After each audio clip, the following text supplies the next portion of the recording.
if we're manipulating the metals, as they say, people say we're doing, why can't they do that forever? And that's a good question. They can. But what's going to pull the rug from underneath them is the energy. Because as I mentioned before, unless you have energy to back up your monetary policy, you go into serious inflation or hyperinflation. And that's where we're headed.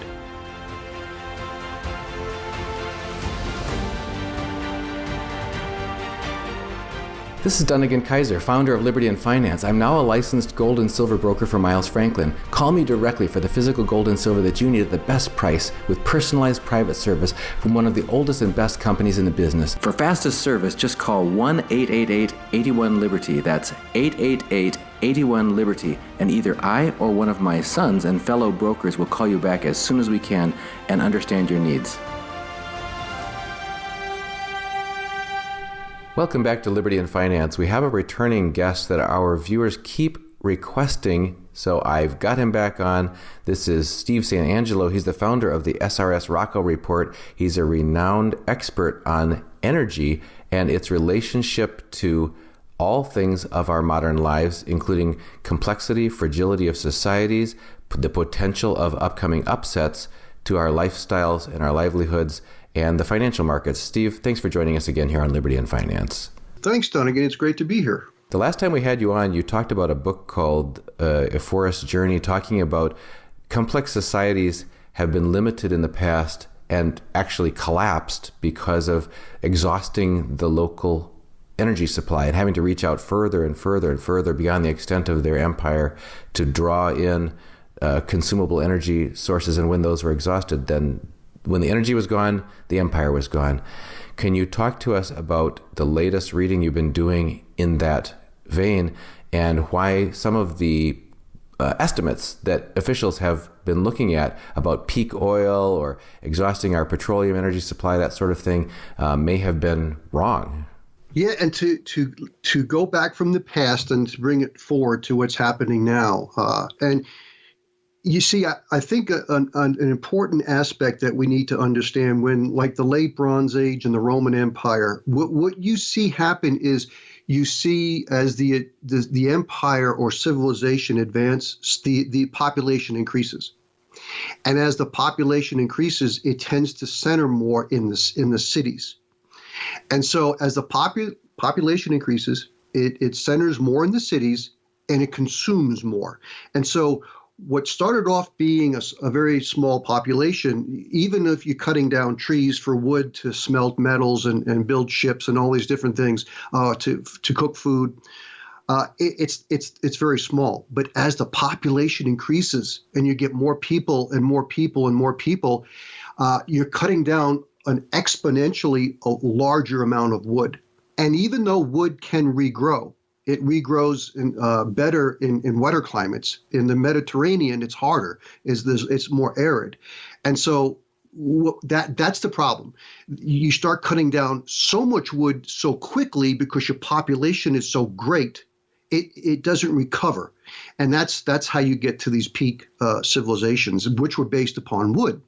And now what we've done is we've tapped into oil. And oil is basically condensed wood in a liquid form, condensed carbon in a liquid form. And then the ability to produce oil, Dunnigan, has allowed us the ability to produce natural gas and coal. Now, we have produced natural gas before we were producing oil, and we were extracting it the old-fashioned way, and that's human and animal labor. But now we're using large earth-moving equipment, haul trucks, and that's all powered by diesel. So what you need today to produce oil and natural gas, you need coal and natural gas, you need the oil, and that's important. Now, I've recently come across a book, and I've been talking about this. It's called Too Much by Half, The Coming Cut Improved Oil Reserves. And it's by James Dietrich. And he is a retired oil engineer. And what's interesting about this book, to summarize it, when we started getting into the oil, the good quality oil, it came out under pressure. You'd see the geysers back in the early 1900s. They put these very simple drilling rigs, and all of a sudden you'd see the big explosion, and the oil would just shoot up through the sky under pressure. Well, as we went through those fields, then we had to start doing enhanced recovery. And so the engineers that came on in the 50s and 60s were figuring out how to get more of this oil out. And so these were actually, a lot of them were engineers, because what they wanted to know is how this oil was going to flow in the kind of the reservoir, the kind of formation.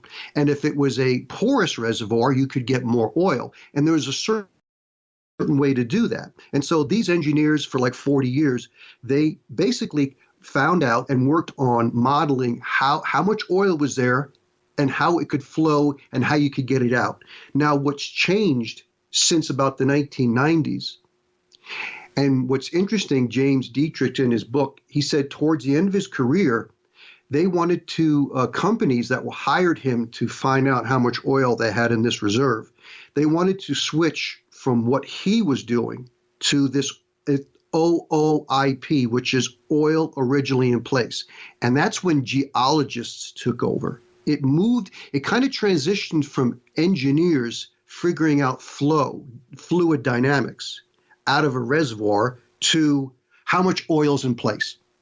And when you do that, there are times now that what's happening is they have all this oil in place, and if they don't understand how it's going to flow, they may not extract as much oil as they could.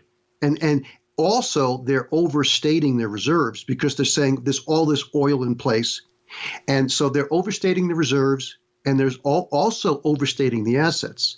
And so what James Dietrich is warning now, that there's a lot of these reserves out there that are overstated because economically and engineering-wise, they're not really going to flow. And so I think the market has not yet figured that out yet. And this also tends to confirm my theory that we're going to kind of hit this energy cliff. So I'm just getting more and more evidence now, Dunnigan, that the world is facing where it's not going to be a gradual decline in oil production. We're going to see some cliff-like declines, and that's very disruptive on the U.S. and global economy. That's one of the questions a lot of people have been asking is, are we going to see a gradual decline or a sudden sort of a cliff event? And a lot of the same question is asked about our financial world. Could you talk to us for a moment, again, draw the parallels between this energy conundrum versus the financial markets? Let me give you an example. We've been seeing the Green New Deal energy concerns being expressed, and then that's been driving what's been called unprecedented demand going forward for energy-related metals, copper, silver, cobalt, lithium, zinc, and so on. And yet we've had Keith Neumeyer and Rick Rule on talking about what they see as a massive metals shortage coming because of a decade or more of neglected exploration, development, permitting, and restarts of mines, that sort of thing. So they have been calling for a huge deficit in that would normally, when you have a huge demand in the face of a constrained supply, normally you'd expect a huge increase in price in that kind of environment for metals such as those going forward. But in the same face, you're talking about the same energy crunch that's causing this demand coming from this Green New Deal of energy, saying, hey, we need these green energy sources because our petroleum's drying up, telling us that limitation may be what's going to be affecting our overall economy. If we see a collapse in the economy because of that, then maybe the demand will go away as well. These seem to be like balancing on a knife edge, these different trends. How do you come down on what you see how that plays out going forward? That's a very loaded question. It's an excellent question because I could actually spend a half an hour talking about the details. Like for an example, when a person's young and healthy, they've got very good, if you hook a person up to an EKG, they've got very good vital signs. Things are very calm. But as you get older, you start getting much older and you have health issues and you go into cardiac arrest. You see the EKGs is going all over the place. There's something seriously wrong. Well, that's if we look at the oil market. Do you know in the 1960s the oil price was $1.81 for 10 years? No volatility. Is $1.81 1960 to 1970 $1.81. The EKG was flat. No, I mean, I'm not saying dead, but there was no volatility. And then what happened in the 70s, the volatility went crazy. And we're still seeing that, right? We saw 147 oil back in 2008. About 8 months later, it was $30. This kind of volatility suggests we're coming towards the end of the oil age. And when you come to the end of the oil age, it's like you're coming to the end of a person's healthy life, and you get a lot of problems with the systems, and it shows up in the EKG. The issue is, you're correct. Rick Rule and Neumeier are correct that there hasn't been a lot of investment for, let's say, silver or even copper. But guess what? We're probably not going to need that because you need the energy first. It's always the energy. If you don't have the energy, you cannot produce that copper and that silver or whatever metals. And so I think there's two things going to happen at the same time. We're going to have limits to energy growth. I believe we're going to start seeing that here within the next several years. And it's going to get much worse by 2030 and seriously bad by 2035. So even though a lot of these mining companies aren't proving up more reserves, they're not building out more mines, we're not going to need that metal. So that is very bullish, I would say, for the metal prices, especially the precious metals, because those are stores of value and money. Copper is money, but I mean, to put, $1 worth of copper in your pocket compared to a piece of gold and silver, it's minute. So I guess those are the dynamics that are taking place, Donegan.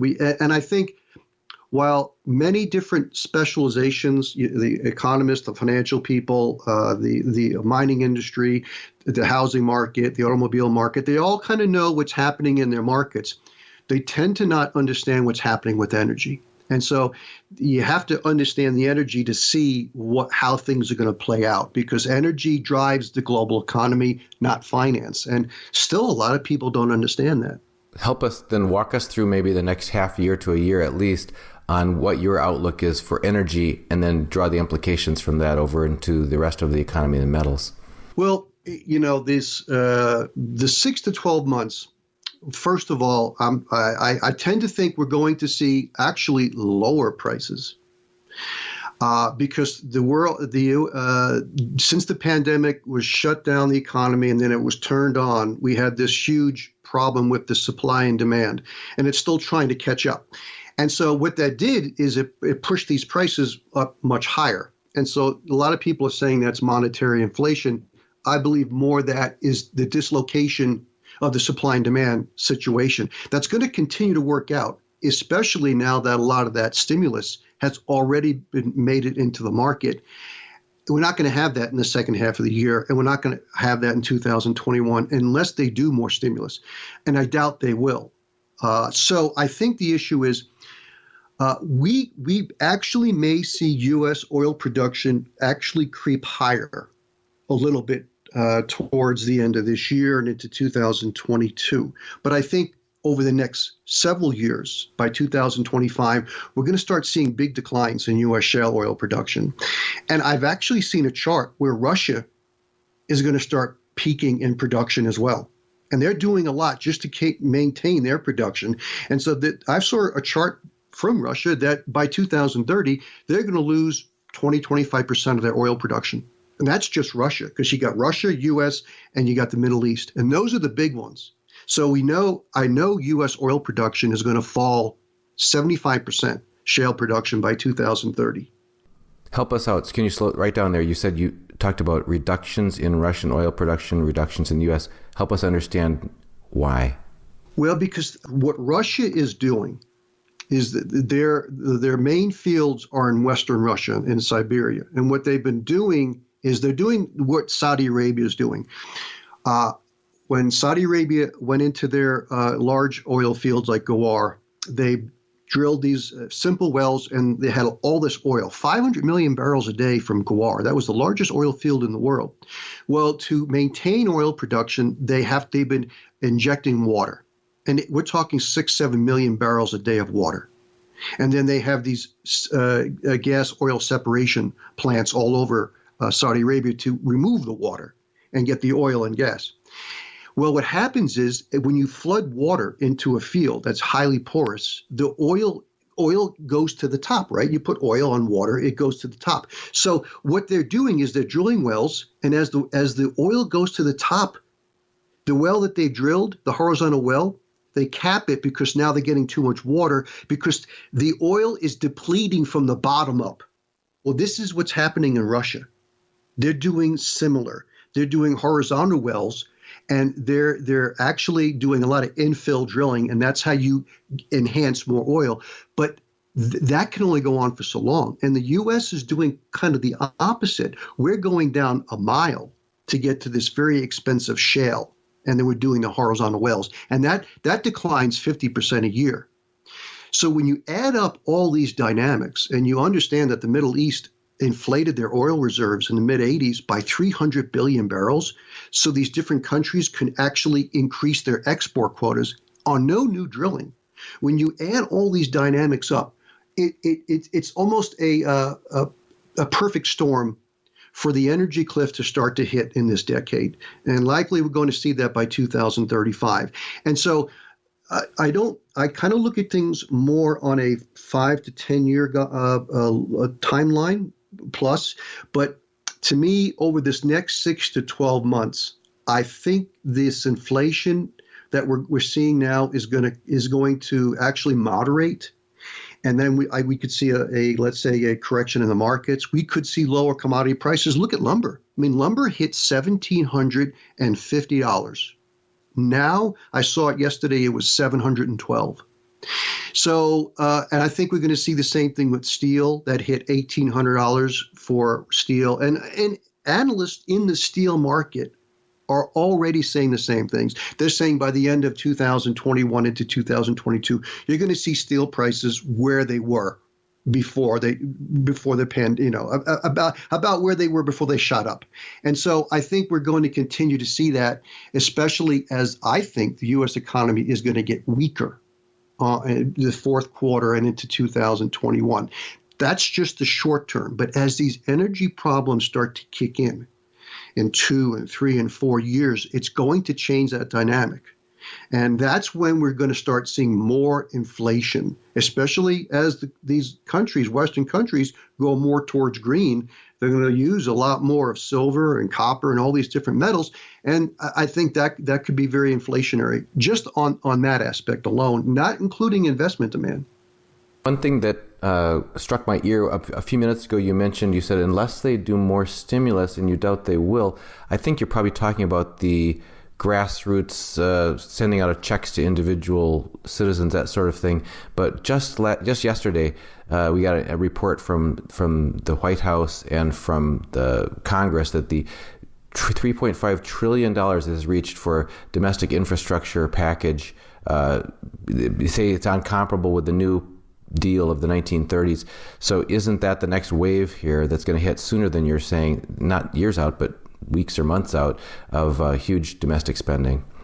You see, that's an interesting thing, because we're going to have the midterm elections in 2022, and so I think the Democrats are worried about that. So everything always, you get the Republicans come in, you get the Democrats take control. There's always kind of a wave of going back and forth.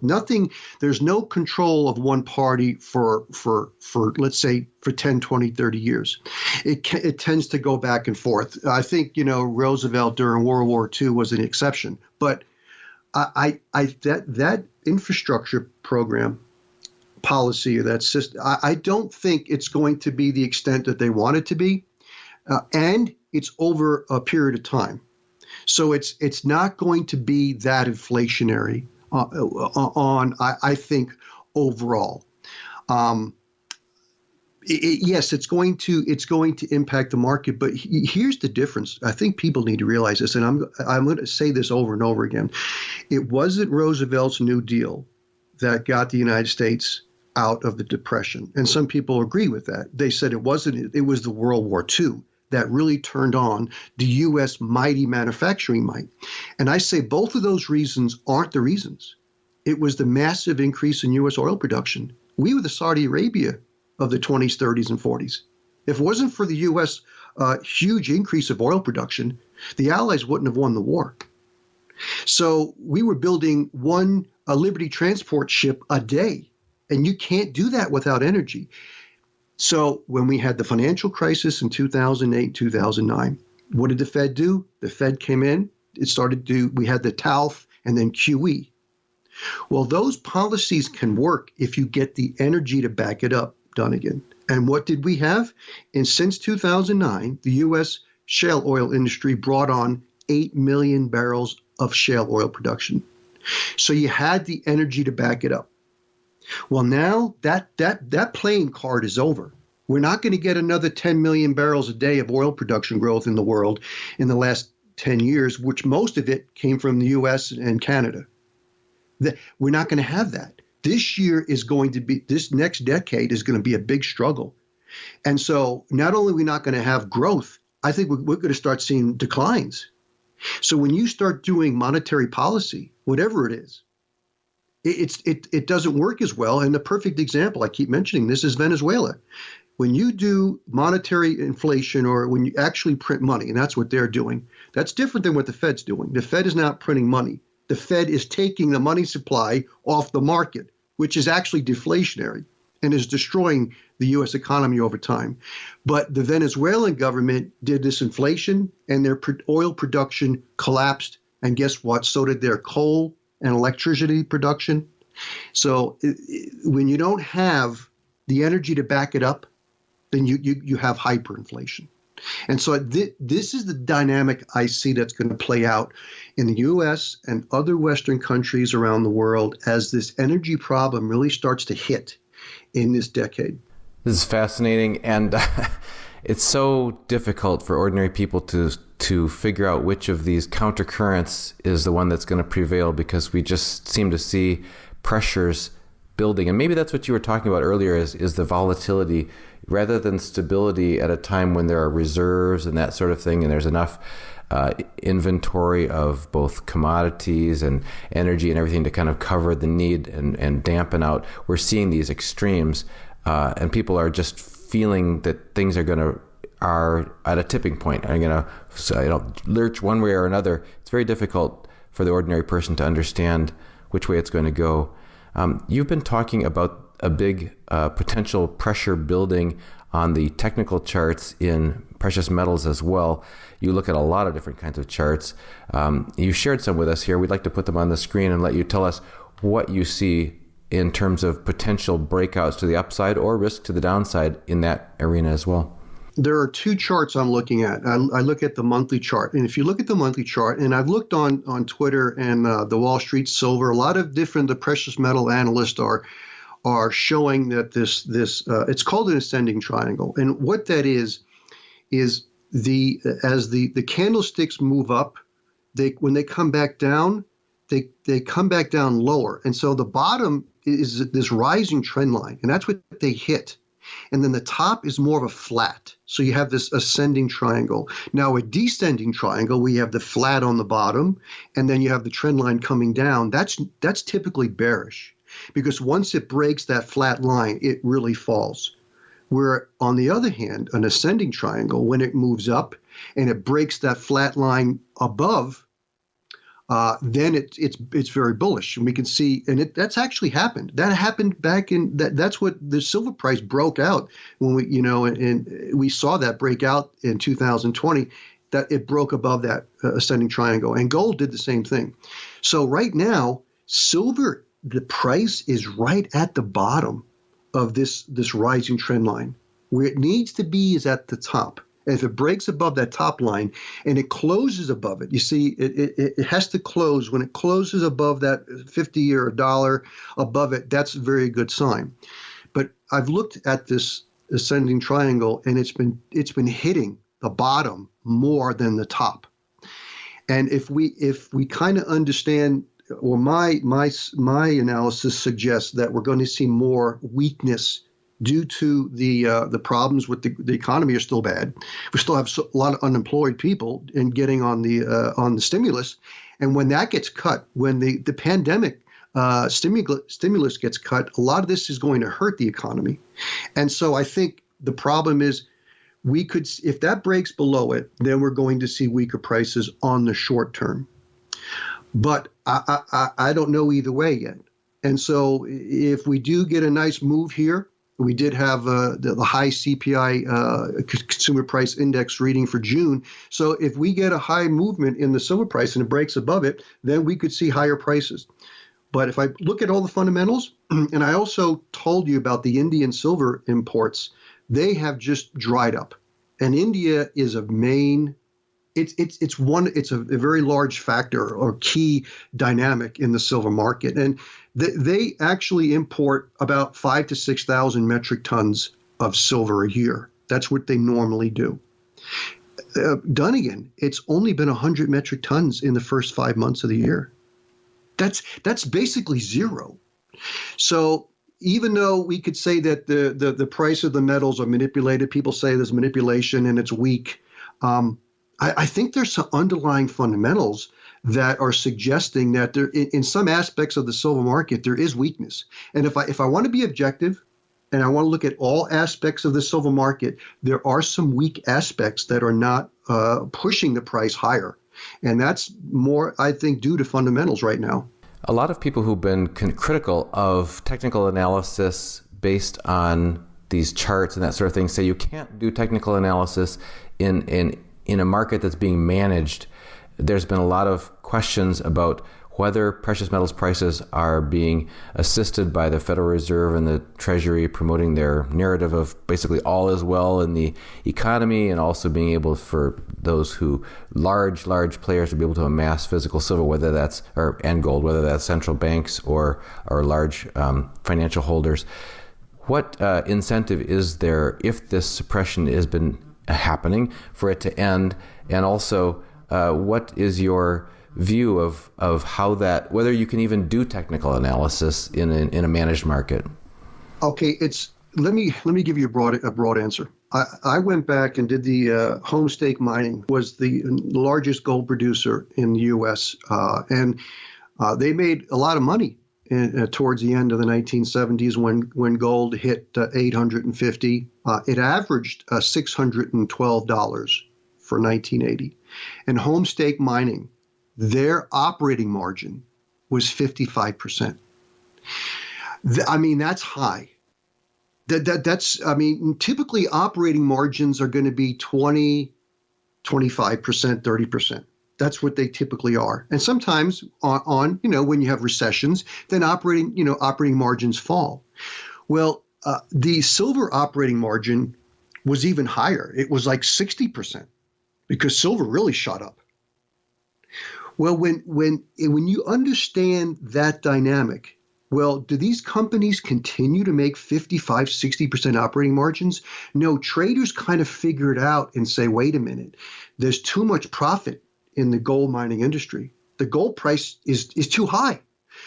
If we're considering as a commodity, how much would it cost and how much supply and demand? And that's different than it's a store of value. And I'll talk about that in a second. So right now, Barrick and Newmont are making between 32 to 38, and some companies are making 40% operating margins on gold. Well, if gold was being manipulated, they would not be making 40% operating margins. McDonald's made 41% operating margin. Rio Tinto did 46% operating margin. BHP Billiton, 38%. Now, if you want to hear a company that if there is manipulation, Chevron had a 5% operating margin last quarter. Well, okay, then someone's got to be manipulating Chevron because they're not making much money. And so, and then let's say Home Depot, they're making a 20% operating margin. Well, if you look at Barrick and it's making a 38% operating margin, where's the manipulation? The manipulation is that gold is not only a commodity, it's also a store of value. But Dunnigan, the world does not believe that, because 99% of the world is invested in what assets? Stocks, bonds, and real estate, and their businesses. That's where 99% of everybody is invested. So why would the Federal Reserve and the central banks cater to the 1%? They're more interested in keeping the dynamic going for the 99%, well, especially the 1%, but the 1% need the other 98%. So that's the dynamic that they're trying. We can call it manipulation, but that's the system that they're trying to keep alive. And that's how I look at what they're doing. People can call it manipulation against the precious metals. Well, when they're doing QE and they're buying treasuries, as well as the European Union and Japan and all these other central banks, they're doing it to continue this system that is run by 99% of the population. And so that's where the manipulation is. And it's not only manipulation, it's also, let's call it, if you talk to most people in the most Americans, they have no idea about gold and silver. They'll tell you about their homes, their businesses they have, or their investment property, or the stocks that they're buying. I mean, Americans own more stocks than ever now. And so they'll talk about, all these different things, but they're not going to talk about, so they've been trained to forget about precious metals. That's going to come back. And so this is the difference how I look at it. I look at a Native American who can no longer live as a Native American because the Westerners came and took over his land. So now he's got to live between two different life. He can no longer be a Native American because his land's been taken away, but he now has to live in a more Western lifestyle. And that's kind of how I look at the system. We've got two systems happening at the same time, and the energy will pull the plug from the like you said, if this manipulation's been going on by the Fed and central banks trying to continue this system for the 99%. Well, if we're manipulating the metals, as people say we're doing, why can't they do that forever? And that's a good question. They can. But what's going to pull the rug from underneath them is the energy. Because as I mentioned before, unless you have energy to back up your monetary policy, you go into serious inflation or hyperinflation. And that's where we're headed. You've mentioned, so back to the second part of the question that I asked there about technical analysis. You were showing us some technical analysis. How is it even possible to do technical analysis in a managed market? There's a quarterly chart that I use, and when we look at charts, when you've got a day, you can look at a 1-minute chart. You can look at a 30-minute chart. A daily, a weekly, monthly. I look at a quarterly chart because that really gives you a bird's eye view. And a quarterly chart gives you an idea of these flows, because what happens is people get, do you know what a trading is or price movements? It's a spotlight. When something hits a certain technical level, a very important technical level, Dunnigan, everybody starts to wake up, and there's a spotlight on it. And then when it breaks that technical level, it's like people, precious metal investors get more excited. They want to buy more silver or gold. Professional traders say, hey, I'm going to get on this trend. They jump in and they start pushing the price up. Then you get other institutions moving in, and we saw that in the SLV. And what does that do? That pushes the price way up. Well, is that price just going to keep going and going and going? And no, it doesn't. It hits a limit, and guess what? As one very professional trader he's an excellent teacher, he said, the day that there isn't one more person on this earth that will pay another price higher, that's when it peaks and it starts to fall. Now, we can say there's manipulation. Let's say the COMEX, the CME changes they say you can only, and it happened during the Hunt Brothers, when you can only have sell orders, you can't have buy orders. And so that they can manipulate the price there. But this is the issue. You see that all the time. And so when you look at the technical analysis, I can tell you, looking at gold since the 1970 and looking at silver, gold has increased a lot more because of its cost of production is up much more compared to silver. And I hear this all the time, that silver was $50 an ounce in 1980 for about a minute, and now it's 26. It has not surpassed its 1950. Well, the thing is, silver, it had brought in so much speculation. The cost of production for Homestake Mining, get this, in 1980 to produce their silver, and they had silver mines, was $9.80. So at $50, if they got $50, they were making an 80% profit. So that's the reason why the silver price came down, because the market tends to realize that there's too much meat in that. There's too much profit in that. And that's what the market does. It tends to make it more efficient. And then sometimes the price is too low, like we saw at silver several years ago when the miners were hurting. The silver miners right now are making between $6 and $8 an ounce. The gold miners are making about $500 to $600 an ounce, and they're making good profits. So that's what the market kind of is looking at. I told you there's two different dynamics. The market does not care about store value. The 1% that is the preppers, the 1% of precious metal investors that understand problems are going to get worse, they're the ones that understand the store value. The market does not. And so when the market starts to realize that the metals are store value and stocks, bonds, and real estate are not during this energy cliff, that's when you see a huge increase in the price. And I believe those prices, I don't believe in spikes. I believe that they just get stronger and stronger and stronger. And that's the reason why you own the precious metals. So to answer your question, the technicals, when you look at the charts and show right now that the price of gold is at $1,800, all right, the cost to produce it is about $1,250. You've got a $500 to $600 above the cost of production. And the reason why it's up that high right now, you have a lot of demand for various reasons. Now, there's sometimes in the past, Dunnigan, that the cost to produce gold was about $1,100 and the price was about $1,150, and they weren't making much money. Now, is it manipulation that they're not making much money? Well, I can tell you that Chevron had made 5% operating margin. They're not making much money. So this is the kind of logic we have to use to describe this very complex market that we're in. And again, to conclude, I do think technicals work, even in a manipulated market, because everything's manipulated now, not just the precious metals, when they're buying $120 billion a month in treasuries and mortgage-backed securities, that's propping up the market. That's also manipulating the interest rate.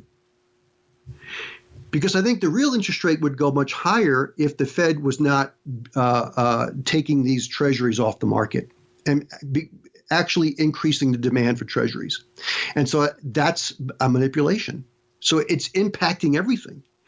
So I think, but the problem, like I've said, the Fed is going to lose the ability to control this market, as well as central banks, because they can't control what happens with energy.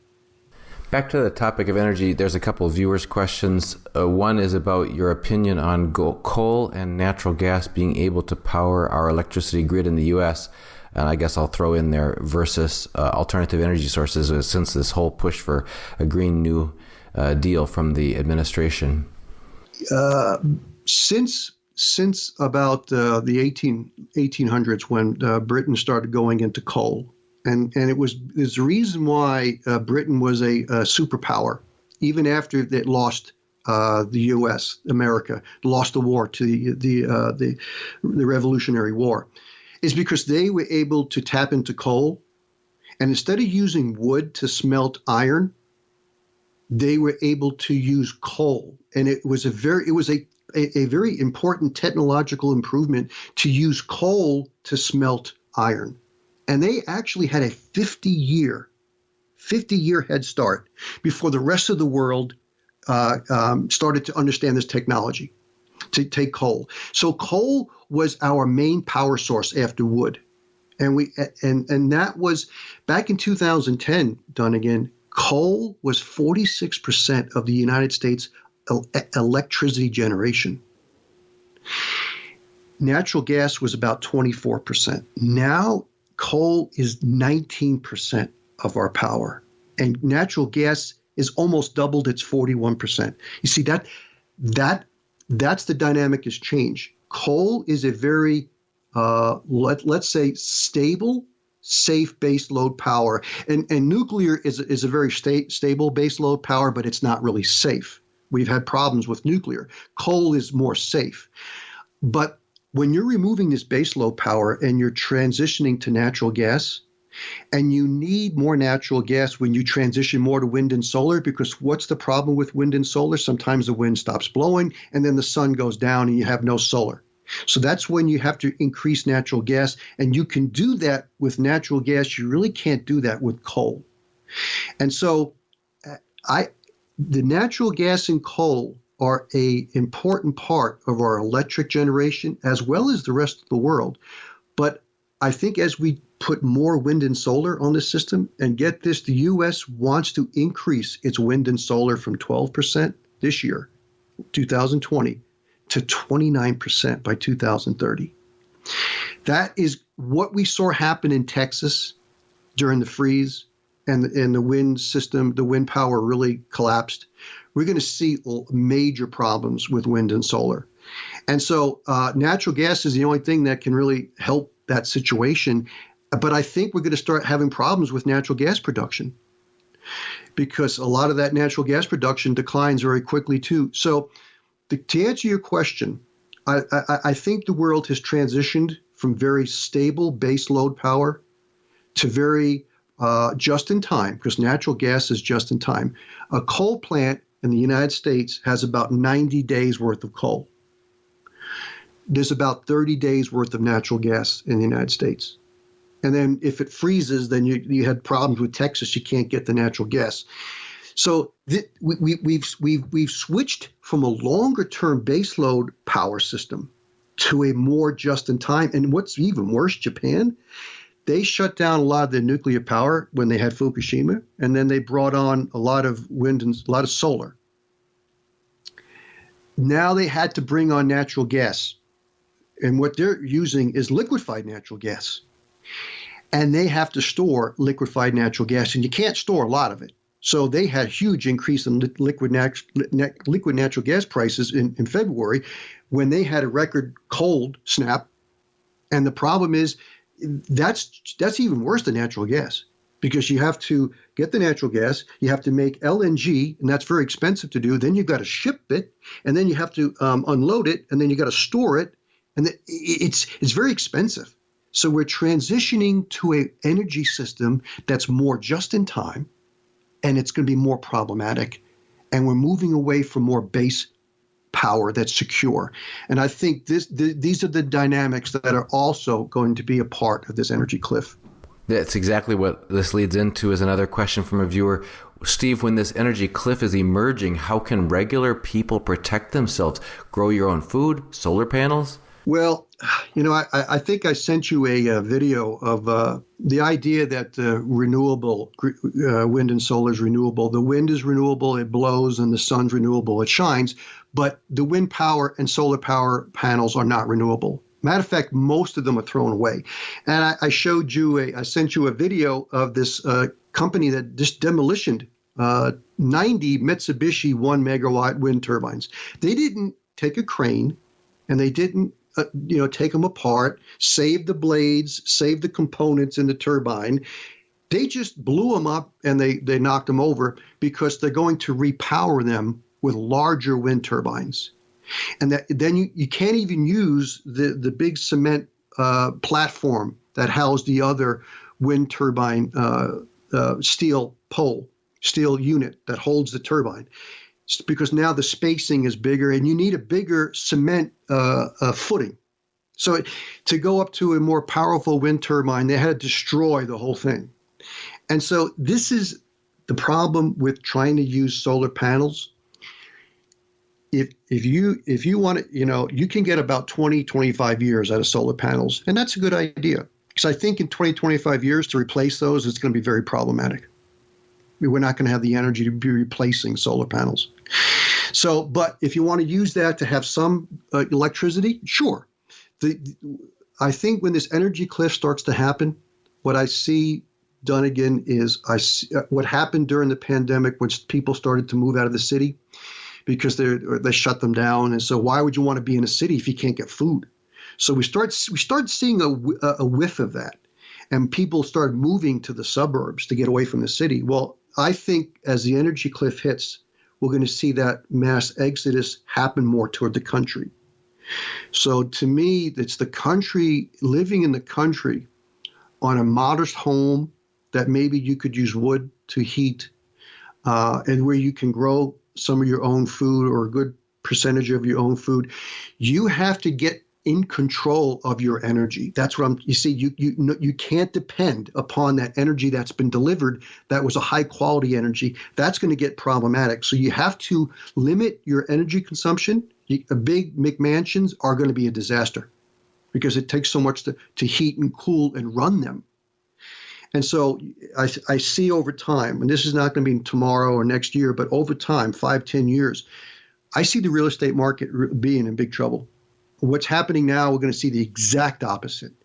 You're going to have suburbs that there won't be any bids on those homes because they're just going to become dysfunctional when energy becomes problematic. So to me, people need to, this is what you probably talk about. You need to take control of your life. You need to take control of the energy that drives your life as much as you can. That's what people need to do. In that regards, we've had several guests on, among those Joel Skousen talking about strategic relocation, James Rawls talking about the same topic. Many people have fled to what they believe to be the safest locations for exactly what you just described, which is like the mountain country, say, of northern Idaho, Montana, around there, where there's plentiful water supply, there's plentiful timber supply. But you're saying that there's a dark side to that as well that people need to keep in track of. The climate is changing, and that's like politics and religion. If I have my reasons why, but I think it's just going to become more volatile. And if it becomes more volatile, like you're seeing what's happening in places like what used to be very wet Oregon, is they're having this bootleg fire that the firemen are just surprised how big these fires and how intense these fires are. And so the problem is when you think you're moving to like a place that's out of the way, it's in the forest. What used to be a nice safe haven now, there's problems with it. I think you need to be in places that are more wet.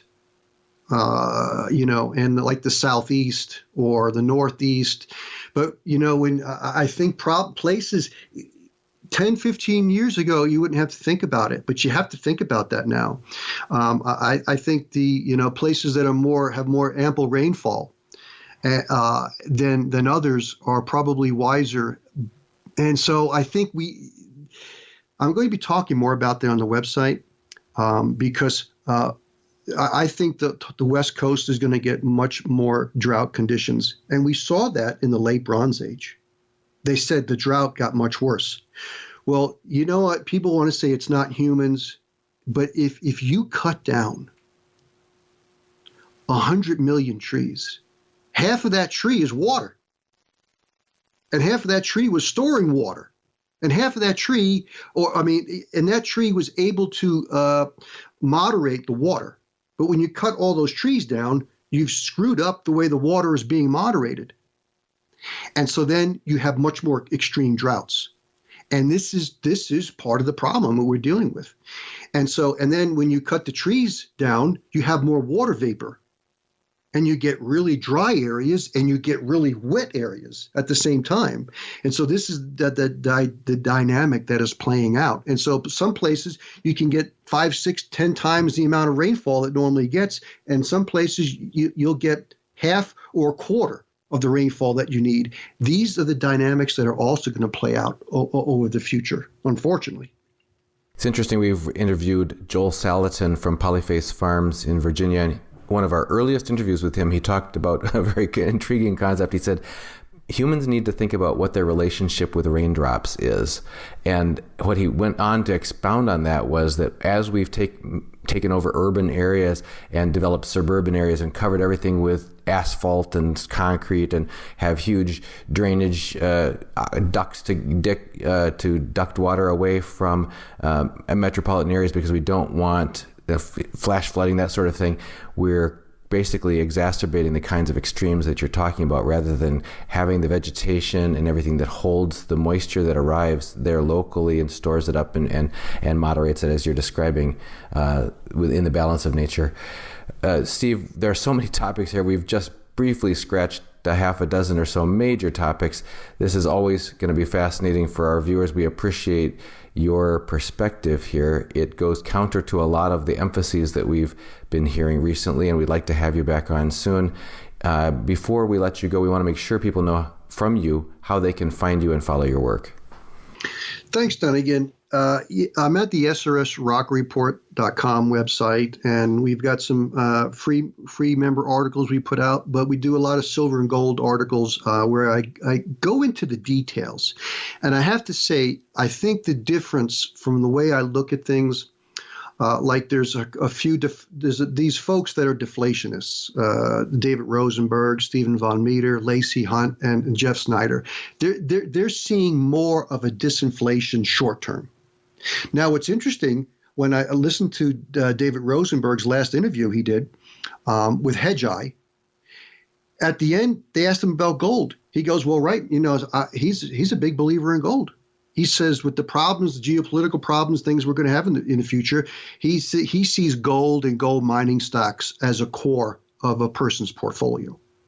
So we have a person who thinks we're going to see lower commodity prices, is also a believer in gold. So that's and I think the issue is a lot of people's ideas or the analysis that they look at is more limited. But if you really expand upon your analysis, you see a different situation. And so sometimes that runs counter. But we try to provide that information at the SRS Rock Report. And again, the energy is the number one driver. And when you understand that, everything tends to fall into place. And so I think what you're doing there, you've got some of I wanted to tell you this before, but the questions that some of the followers on your website and the YouTube channel, they come up with some very good questions because a lot of people in the precious metal community, they tend to want to ignore energy. And you can't do anything. I mean, if you're sick in bed and you don't have the energy, you can't go to work. If you don't have gasoline in your car, you're not going to drive to work. If the manufacturing plant can't get electricity, it can't manufacture its products. So the economics 101 is nothing without the energy. And so I think all I try to do, Dunnigan, is at the SRS Rock Report, is look at how connect the energy dots that we have tend to forgotten. We always appreciate that perspective. It's one that I think we need more of. It's absolutely underlying. And it's very fascinating when you talked about the implications, for example, on the suburban real estate market going forward, that to support that whole, those McMansions and that sort of thing takes this energy infrastructure that's going to be severely stressed going forward. Fascinating. Also, folks, don't forget to sign up for our free newsletter. If you want to find out about every interview with Steve or with any of our other guests, including all of the links, the resources, any articles that they give us links to, are all going to be in our free newsletter. You're going to find that at libertyandfinance.com. Just put in your name, email address, and submit, and then you'll get a confirmation email. You've got to respond to the confirmation email to opt in. We have over 57,000 subscribers on our YouTube channel. We're so glad you're here, but only 2,000 or so of you have signed up for our free newsletter, so you're missing out, and you don't want to do that. So once again, Steve St. Angelo, founder of the SRS Rocco Report at srsroccoreport.com. Thanks for joining us again here on Liberty and Finance. Thank you.